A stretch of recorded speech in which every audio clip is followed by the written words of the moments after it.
Welcome, friends, to a versus battle between the 2022 Lexus NX 450h and the 2022 Lexus RX 350.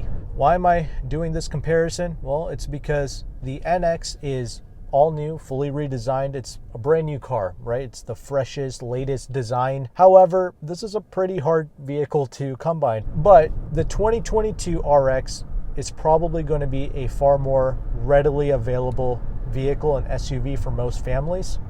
And I want to show you the difference between both of these SUVs, because in the past, I really did not like the previous generation NX. I thought it rode terrible. It had this weird jostling effect in its ride quality, and there's just too many unnecessary movements going on with that car. This new NX has now completely changed all of that. This is a far superior car compared to the previous NX and even a RAV4, but isn't on the level of the RX, because the 2020 and up RX models, it's an SUV that I constantly recommend to people all the time. So let's see how they stack up. The RX that we're testing, its MSRP is $55,000, and this NX 450h is $60,000. Let's start with the exterior designs of both of these SUVs. The NX is obviously fully redesigned. It's brand new, and it looks it. It's probably one of my more favorite SUV designs with Lexus. It's so sleek, it's so elegant. I like the way the new spindle grille looks. I like the rear taillight design, the one bar design, and the way it has Lexus spelled out. It's all elegant, it's all great. This cadmium orange really highlights it even further. I definitely prefer the way this NX looks compared to the 2022 RX, because in the spec that we have the RX in currently, it's not the best. It's just a regular RX with 18-inch wheels. Definitely not the most attractive looking package, but the 2022 RX has potential if you buy it in the fully loaded luxury model with 20-inch wheels or the F Sport variants. The RX definitely has the potential to look cool, but the model that I am testing, it doesn't look cool. So definitely all the points goes to the NX here. And this NX can also be had in the F Sport model, but it's not necessary. This looks good as it is, and it handles just fine the way it is. I'll get to that in the driving segment. Other things to note, we have 20-inch wheels here on this NX 450, but you can also get 18-inch wheels on the other models of the NX. And mind you, even the 18-inch wheels look good on this SUV. With the RX, you really have to get the 20-inch wheels for it to look good. But please, let me know your thoughts in the comment section below on which vehicle you like the looks of the most. I have to say, in cadmium orange, this NX is demanding a lot of attention. Many people are looking at this car, so that's cool. If you're into that, go ahead. Cadmium orange is my most favorite Lexus color for sure. Let's move on to the drive now. And if you want to see my detailed thoughts on driving this car, check out my full review, because that's where I go into great detail on the refinement and the different engine options, all that good stuff. But here I'm just going to give you the spark notes, if you will, the quick summary. Well, this is definitely faster because it's a 450h. 0 to 60 is quoted at 6 seconds flat. However, most journalists have gotten that number down to like 5.5 seconds, and it certainly feels it. This is quicker than the RX 350 with the V6 engine, no doubt about it. Is it as smooth? No, because once that engine kicks in, it doesn't sound as nice as the V6, but it is way quicker, no doubt about it. I'm assuming even the turbocharged 350 is going to be very quick as well. That's rated to do 6.6 seconds, 0 to 60, but Lexus is very conservative with their numbers, so I'm assuming the 350 will be even quicker than what the numbers suggest. In my opinion, the best spec of the NX would probably be the 350h regular hybrid, because the wait time seemed to be less, and also it still gets like 40 mpg, still has like around 240 horsepower, but most importantly, it can be had at a pretty good price at around $49,000. The RX we're testing is 55 grand and it's not fully loaded, not even close. So we just have a lot of engine options and a lot more efficient engine options compared to the 2022 RX. And even though none of them are going to be as smooth or as refined or as good sounding as the RX with the V6, it's the fuel economy that counts for most people.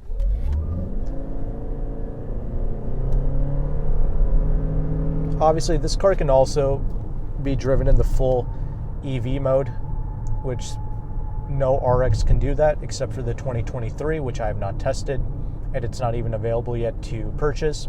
So that's an unfair advantage that we have here. So I'm not going to go into too much details about that. Let's go into the handling. Both of these SUVs handle remarkably well, and that's something that Lexus does not get enough credit for. People think that these are some big, pillowy, wallowy SUVs. No, honestly, those days they're long been done with. Ever since 2013, when they introduced the spindle grille designed cars, yeah, they've really enhanced the driving capabilities. They've stiffened the suspension up, but not in a bad way. These cars, these newer Lexus cars, they don't ride bad, but they handle much better than they used to.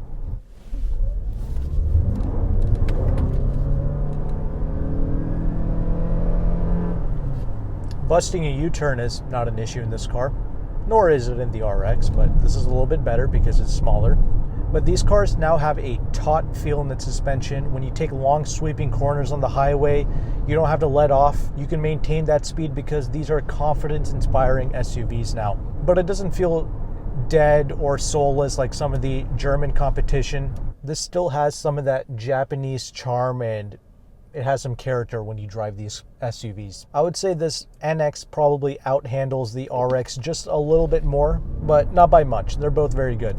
From a refinement standpoint, that's where the RX really shines, because even though they have really improved the refinement of the NX, it's much more cleaned up than the previous generation, and it's obviously better than a RAV4.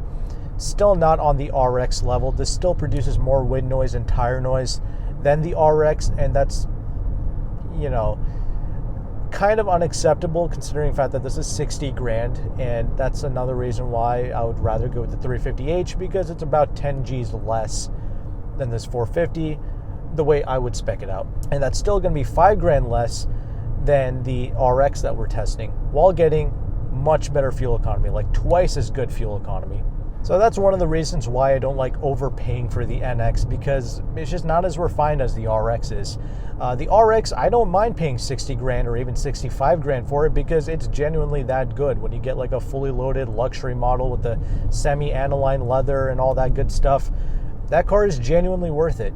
It feels every bit as good as the price tag would suggest on the RX. That's not really the case with the NX. The NX is best purchase at the lowest possible price point that you can get it at. Once again, not saying this is a bad car, not saying you can't live with it or whatever. It's still better than a RAV4, it's still better than the old NX. It's just not quite on the level of the RX in terms of refinement.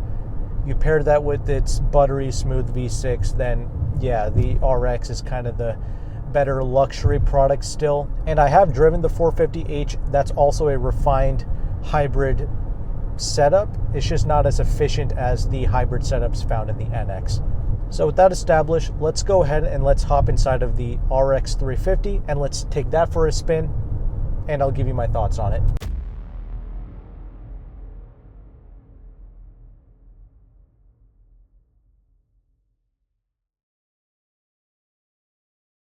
Okay, different day, same video. We're in the 2022 RX 350, taking it for a drive. Obviously, I've talked about the exterior looks and the differences there.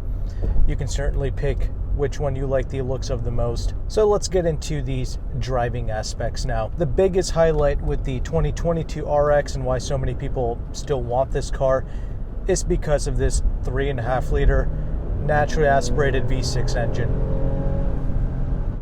This is of course going to be far smoother and far better sounding than any of the engines on offer with the NX, because the NX only comes as a 4-cylinder. That's the only engine option that you get there. At least with the NX 450h, you have the option of putting it into the full EV mode. That way you get the smoothness and you don't have to deal with that rattly 4-cylinder if you don't want to. I mean, performance-wise, you get up to speed very quickly with this 3.5 liter V6. In fact, it's much quicker than the 0 to 60 times that Lexus seems to quote on their spec sheets. I don't think this is as quick as the NX 450h plug-in hybrid. That SUV genuinely is quick and will do 0 to 60 in around 5.5 seconds. I don't think this can quite match that, but as I've been stating with pretty much all my Lexus reviews, these cars transcend a spec sheet and they go above and beyond a spec sheet. Okay, you can't, if all you look at is specs, then you're going to completely miss the point with the Lexus brand as a whole. It's really the character, the way they tune this car to be an excellent street vehicle, right?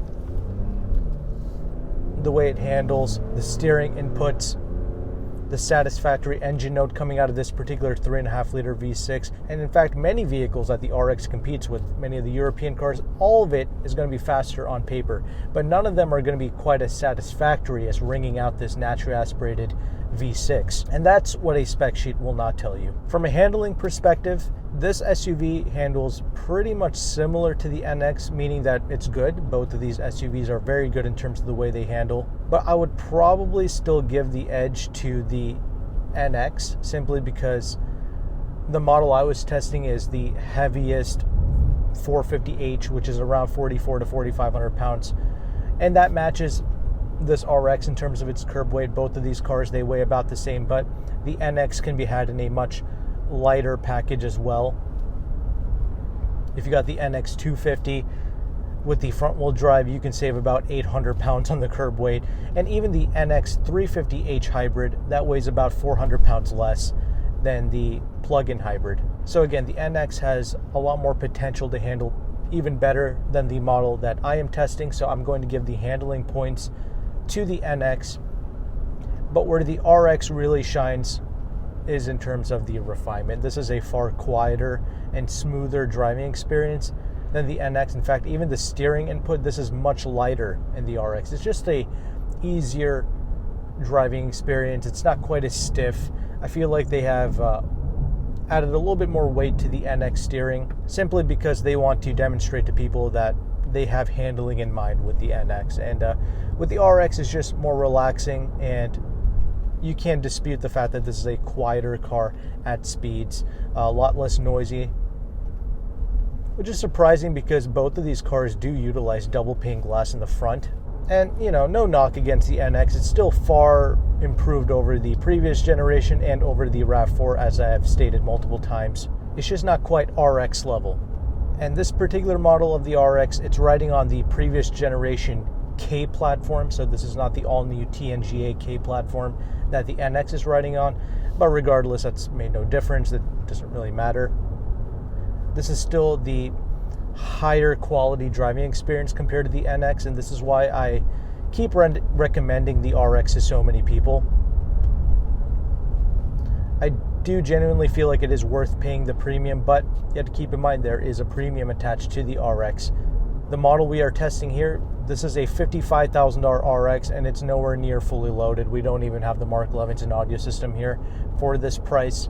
Whereas with the NX, you can pretty much get a 350h model fully loaded at 55 grand, and you can get an extremely well-spec'd model of the NX 350h or the regular 350 for around $49,000. So there's much better value to be had there, and then you tack on the much better fuel economy of the 350h. It just becomes a far better kind of daily driver from a monthly cost standpoint. The 450h I'm testing, that orange one, it is around $60,000, and with the RX, yeah, you can get a pretty well-equipped RX at 60 grand, but you can go even further. It's still not fully loaded. You can get a 62 or a $65,000 RX.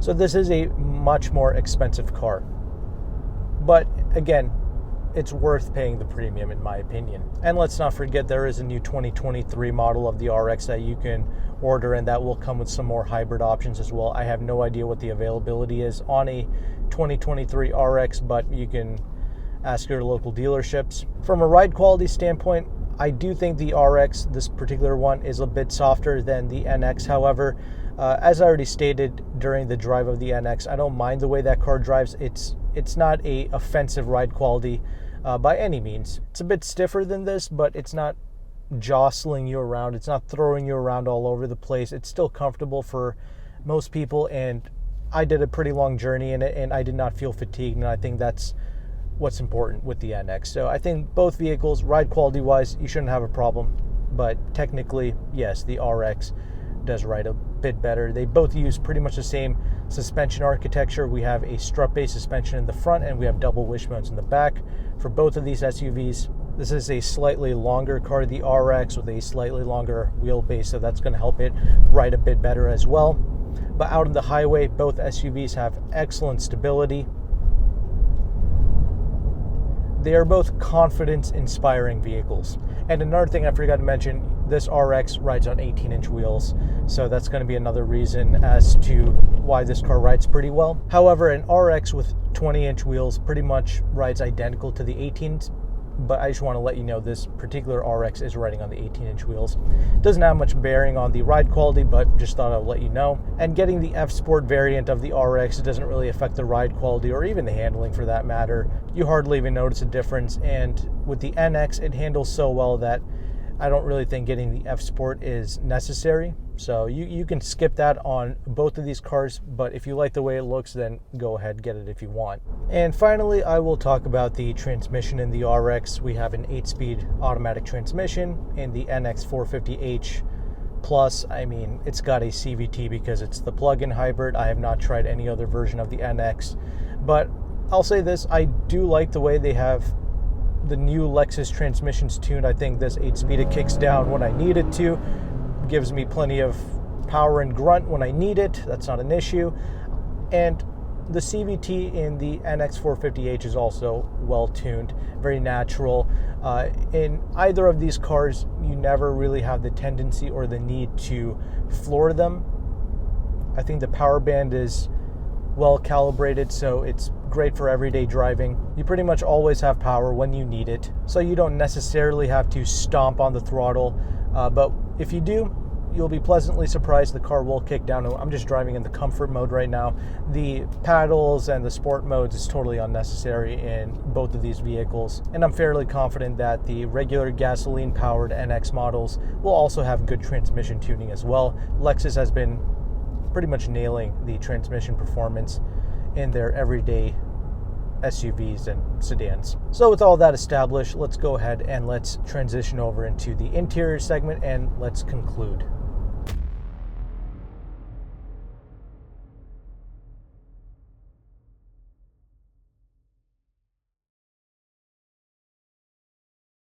Okay, let's go ahead and let's quickly talk about the NX and the interior space. Obviously, the biggest highlight and change for the new NX interior is going to be with their infotainment.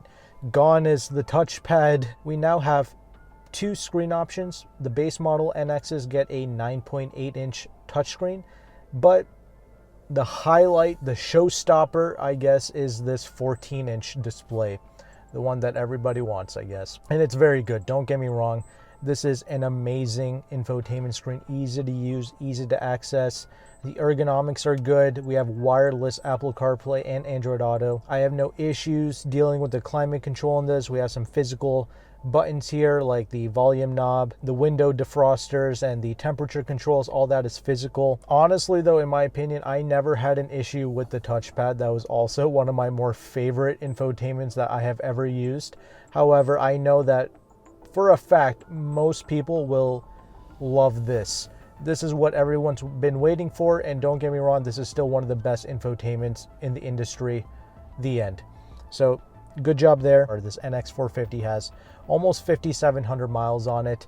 Nothing is creaking and rattling in this car. The RX has far less miles on it, but again, I've driven many high mileage Lexus cars, and creaks and rattles, build quality, solidity, that has never been an issue with any Lexus product that I've ever been in. So I know both of these cars will last the test of time, but I will say the NX it's lost kind of that plushness that the RX has. The leather that they use here, it's a little bit more rubbery, if you will. I hate to say that, but that's kind of the best way to describe it compared to the RX New Lux that they use. Again, the RX does not have real leather. It's got the New Lux, but you can upgrade to the semi-aniline leather if you get the luxury model. But regardless, even in the current RX that I'm testing here, it's got a plushness to the steering wheel, the seats. But don't get me wrong, the NX seats are extremely comfortable. That's not what I'm saying. It's just that it feels a little bit stiffer, you know, the leathers. It's much like how I described in the Audi Q5 versus RX review. German car interiors, everything feels a little bit more solid and all that good stuff. It's kind of like that with the NX as well. It's more like a stiff or a firm mattress compared to a plush mattress. So both are comfortable in its own way. This is non-fatiguing on a long journey. I appreciate it. The seating position in the NX, surprisingly, in my opinion, feels higher than it does in the RX. It could just be me, but that's just something I noticed. I feel like I have a higher, more commanding view of the road when I sit in the NX. So that's great if you're looking for a smaller SUV with that better ride height or that commanding view. This NX certainly offers that. The blind spots are well kept. I mean, both of these SUVs are easy to sit in, easy to drive. That's not remotely an issue, but just thought I would bring that to your attention. We do have your double pane glass in the NX, similar to the RX. However, this is nowhere near as quiet as the RX, something to note. We also have something that's very extra that most people don't like, but I personally don't really care about, and that's going to be with these electric doors. So you have to push in on this door to open it, and we also have an electric button that you have to press on the outside to get in and out. So a lot of people don't like it. I personally don't care. The RX, being the older generation car, is far more traditional feeling. We have a digital shifter here as opposed to the physical shifter found in the RX. We have some piano black plastic in the center console, which is interesting because Lexus does a pretty good job of not using piano black in their interiors. So kind of funny to see that here, but it's not much. It's just a little bit. Thought I would mention it. We do have a wireless charging pad with the NX, but it doesn't work that great because your phone kind of slides about in that tray. It no longer charges, so whatever, it doesn't matter. It's just a good place to store your phone. I will say the most confusing part of using this NX is going to be with the heads-up display. They've baked in a lot of the controls found on the steering wheel into the heads-up display, which is very unfortunate. It's very confusing. I'm not a huge fan of that. The purpose of the heads-up display being a primary display for accessing features was to make it a non-distracting experience, but it's just added even more distraction, so I don't like that. I will say a big con with this 450 model in particular is the fact that you can't get the ML audio. This 10-speaker audio system sucks in the 450h. You can't even get the ML audio system as an option with the 450, so that's another reason why I would get the 350h. I would option it with the ML audio system because that's a must. This 10 speaker sounds terrible, sounds muddy, very low quality and budget sounding. The 12 speaker mid-grade audio system found in the RX is far superior than this 10 speaker unit. But in both vehicles, I would definitely try to get the ML. Mark Levinson is one of the best audio systems you can possibly get in a car. So yes, I would try to option that. But from a space perspective, I have plenty of headroom in here. That's not an issue. The rear legroom space is pretty much identical with the RX. I kid you not. That's one of the biggest pros of this new NX is the amount of space that you have in here. Even the transmission tunnel isn't super invasive in this. You can actually fit 5 adults in the back of the NX if you want to. So that's great. And the cargo capacity in the trunk is also fantastic with the NX. It pretty much rivals the RX. So space is not an issue. I'm very impressed with that. With that established, let's go ahead and let's hop inside of the RX and let's talk about the details of the RX interior next, and then we can conclude.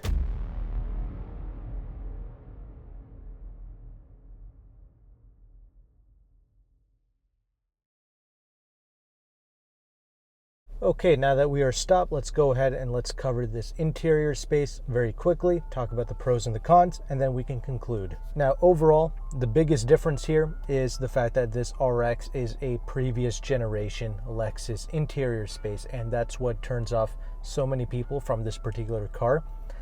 They despise the infotainment and the touchpad. For me, it has never been a big deal, and I even prefer using this infotainment screen, but I get it. Many people don't like it.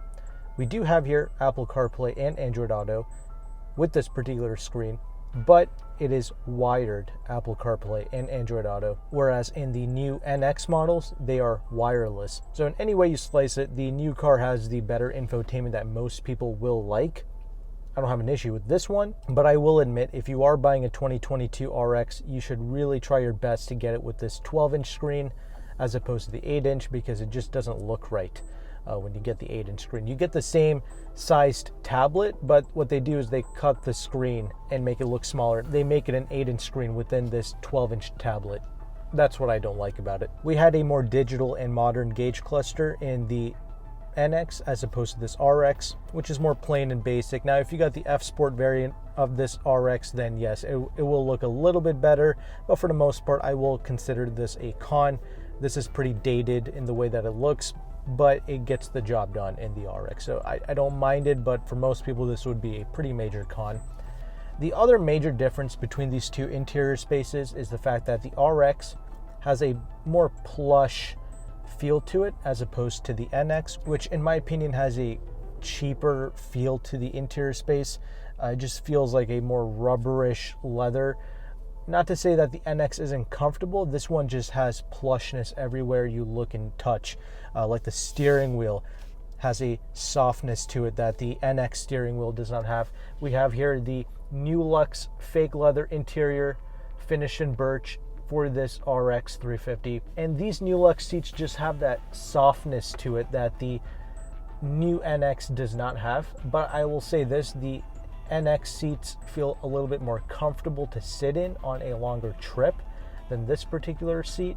But I'm just saying, from the feeling standpoint, the armrest, the padding where your knees kind of touch up against, it's just softer and just more inviting and more pleasing to sit inside of the RX than it does in the NX. But again, comfort is not an issue with the NX. That's what you have to understand. I'm mostly just referring to the feel. Now, you have a lot more physical buttons, which is either a pro or a con to some people. Some people like it when all of the touch controls are embedded into the screen like it is with the NX. I personally like the physical buttons here. We even have the classic CD player, which the NX does not have, and I don't think most people care. But if you option these cars with the ML audio system, then I will admit listening to a quality CD is the best way to experience a quality audio system. But that's only for the audiophiles. Otherwise, the space is about the same. Legroom, headroom feels about the same to me. Storage spaces also about the same. Now, let's talk about the rear legroom space. Surprisingly, about the same. The NX is about, 10 inches shorter than this RX 350. However, the legroom is about the same. In fact, I like the way they had these seats mounted, the front seats mounted in the NX a little bit higher, so you had more toe room space. You have a bit of toe room space here with the RX as well. You can store your feet underneath these front seats here, but I just thought it was a little bit better in the NX. And we had a small transmission tunnel bump in the NX. It's completely flat for this RX 350, but I think you can fit 5 people, 5 adults in either SUV without too many issues. But of course, just using this as a 4-seater is the most ideal and the most comfortable way of using these SUVs. But in a pinch, if you needed to put 5 adults in this car, you can certainly do that in either one. Trunk space, also surprisingly about the same. Maybe the RX trunk is a bit wider, but that's negligible. Both of them offer excellent amount of trunk space. I will say this RX 350 has a spare tire, whereas the NX did not, and that's because they got rid of the spare tire for the NX for weight savings, and then they just put run flat tires on it instead. So that also contributes to the extra level of road noise that the NX produces compared to the RX. So here we have a more traditional kind of Michelin all-season touring tire with a traditional spare tire in the back. I think that's what most people like, and that's what most people want to see.